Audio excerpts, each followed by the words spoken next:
Hello, today is the 12th of May and it is the feast of the translation of the relics of St. Chad, after whom our church is named and given to him in dedication. This feast is perhaps not well known, in fact it's hardly known at all, but it's the day when the relics of St. Chad, the mortal remains of St. Chad, were moved from their initial resting place in the church of St. Mary, which he built in Lichfield, into the new cathedral there. They were moved several times within the cathedral, and they were moved a final time into the brand new cathedral dedicated to St. Chad in Birmingham. It's quite a complicated story, but it's an interesting story. So bear with me and I'll try and unravel it and make it, well, interesting as I can. St. Chad, as you may know, was a bishop in the most difficult time of the middle of the 7th century. He was first made Bishop of York, and then the rightful claimant as Bishop of York came back home, St. Wilfrid. And then he went to run his brother's abbey at Lastingham. He said, I never wanted to be a bishop anyway. The new Archbishop of Canterbury sent Theodore, who was sent from Rome to sort the mess of the Anglo-Saxon church out. He said to St. Chad, well, if you have the humility not to want to be a bishop, then you jolly well ought to be a bishop. I think that's probably a good principle, actually. If you don't want it, then you probably should have it. So he sent him into the Midlands and the Northwest to be Bishop of Mercia and Deria. Bishops tended to be tribal. They belonged to kingdoms rather than to specific places that we have now. So he was sent from the Northumbrians to the Mercians, from one kingdom to another kingdom. And he was only bishop there for 2.5 years, till he died in 664. He established his episcopal see, he established his centre, his cathedral, in Lichfield, right in the middle of the kingdom. He chose Lichfield because it was a sacred place. Lichfield probably means something like field of death or field of the dead. And it was where very many hundreds, if not thousands, of British Christians were martyred. We know hardly anything about them. We have the odd name like St. Alban or St. Aaron. There are lots of others we don't know. But it's where, during the Roman persecutions, the British Christians were taken and they were executed, they were martyred there. So it was a sacred place, watered by the blood of the martyrs, and that's where he decided to set up camp. Because of his monastic background, St. Chad knew that prayer and study had to come first. It's no good setting off visiting, it's no good setting off governing, it's no good setting off preaching and talking, unless you've first spent the majority of your time in prayer and study of holy things. So he gathered around him monks again, and there with them he could spend his time doing those things. And then he'd set off visiting his enormous diocese, the enormous kingdom of Mercia.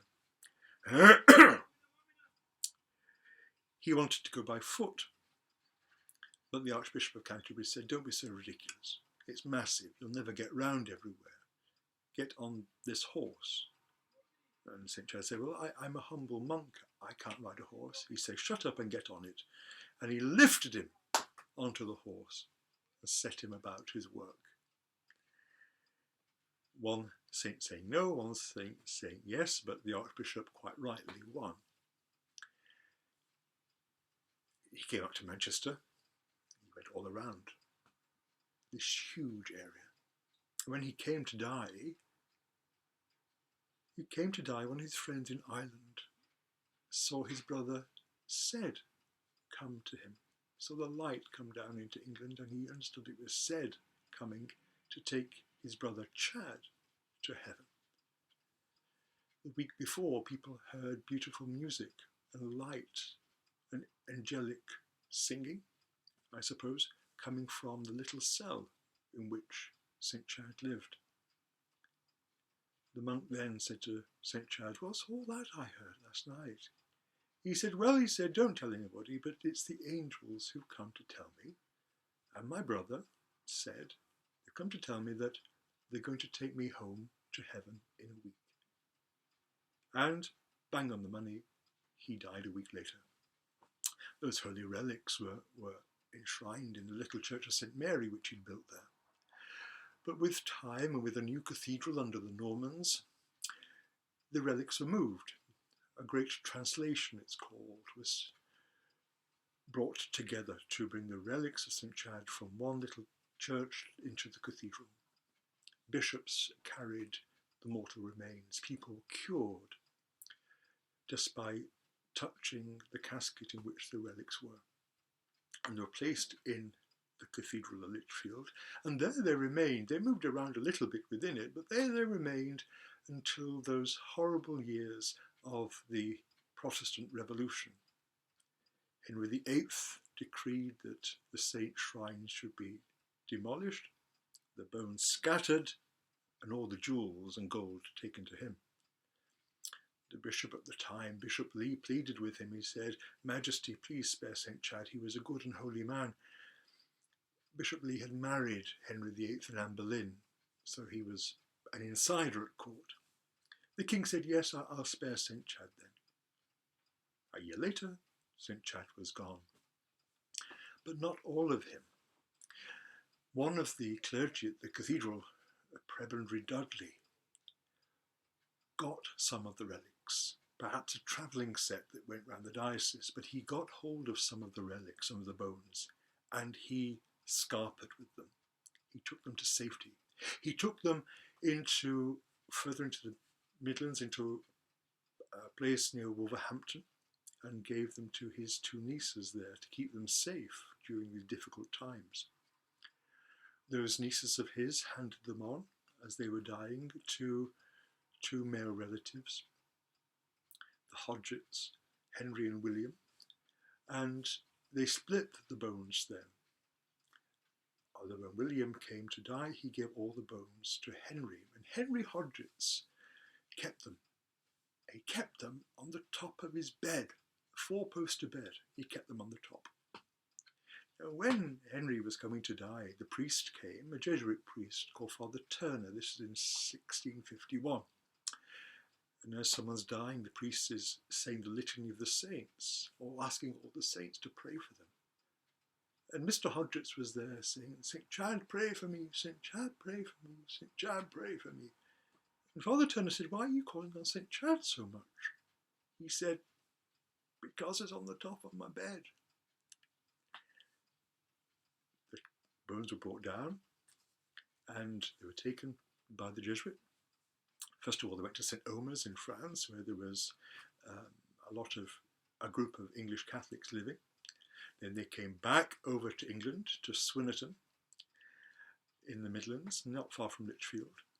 Then they went to Aston Hall, and when that chapel was being removed or refurbished, in the 1830s, they were discovered again by a Father Hume, with a note written by Father Turner.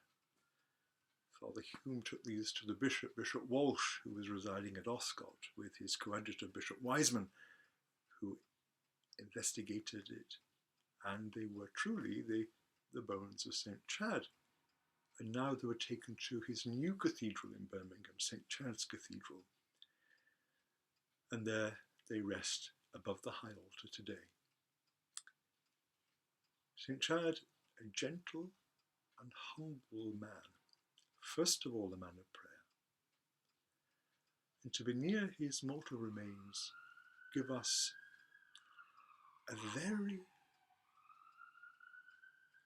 very deep sense of his protection for us.